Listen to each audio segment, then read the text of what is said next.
تجھے دعوت دینے لگا ہوں، میرا مقصود ایک دعوت کا ہے، میرا مقصود ایک پیغام کا ہے۔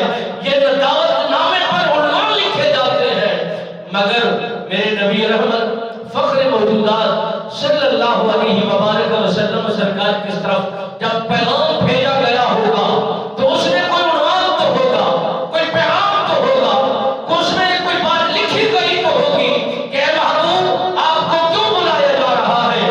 نہ ابو البشر کو بلایا گیا، نہ آدم علیہ، نہ حضرت ابراہیم خلیل اللہ کو بلایا گیا، نہ کلیم اللہ کو بلایا گیا، نہ شفیع اللہ کو بلایا گیا، نہ داؤد علیہ السلام سرکار کو بلایا گیا۔ یہ آپ کو بلانے کا مقصود کیا ہے، عنوان کیا ہے، مطلوب کیا ہے، مقصود کیا ہے، نام اور وجہ کیا ہے؟ ہر دعوت دینے والا اپنا عنوان کا انتخاب کرتا ہے کہ میری دعوت کا عنوان یہ ہے، میرا بلانے کا مقصود یہ ہے، میرا دعوت کرنے کا مقصد یہ ہے۔ رب بے نیاز نے فرمایا اے جبرائیل جانا ہے، جنت سے جو براق ہے، اس سے پہلے کسی نبی کے لیے براق استعمال نہیں کیا گیا۔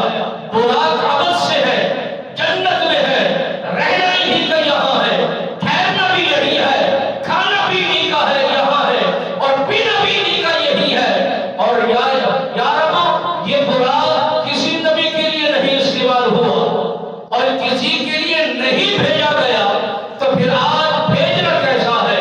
اس براق کو منگوانا کیسا ہے؟ اس میں راز و حکمت کیا ہے؟ میرے خالق و مالک نے فرمایا اے جبرائیل آج میں اس براق کو 40,000 براق تیاریوں میں موجود ہے، اور انہیں خبر ہے کہ جب معراج ہوگا ایک خوش بخت براق تیار ہوگا جو نبی کی سواری کے لیے منتخب ہوگا۔ وہ براق ہر براق اپنی قسمت پر ناز کر رہا ہے، ایک سے بڑھ کر خوبصورت براق ہے، ایک براق کا حسن دوسرے براق پر زیادہ لگتا ہے، ایک کا جمال دوسرے براق پر جمال زیادہ نظر آتا ہے، مگر ہر براق خوشیوں کا سما میں ہے، خوشیوں میں مستغرق ہے۔ ایک ایسا براق جو آنکھیں جھکا کر، گردن جھکا کر، کونے میں کھڑے ہو کر نیل بہائے جا رہا ہے اور آنکھوں سے آنسو بہائے جا رہا ہے۔ جب جبرائیل امین پاک اس جنت کے ان براقوں کے درمیان میں پہنچ کر ان براقوں کی کیفیت کو سمجھتے ہیں اور ہر براق کی طرف متوجہ ہوتے ہیں کہ کس براق کا انتخاب کیا جائے، کس براق کو دربار مصطفی کے اندر پہنچایا جائے، اس سے پہلے حضرت آدم علیہ السلام سرکار کو آسمانوں سے زمین کی طرف بھیجا گیا۔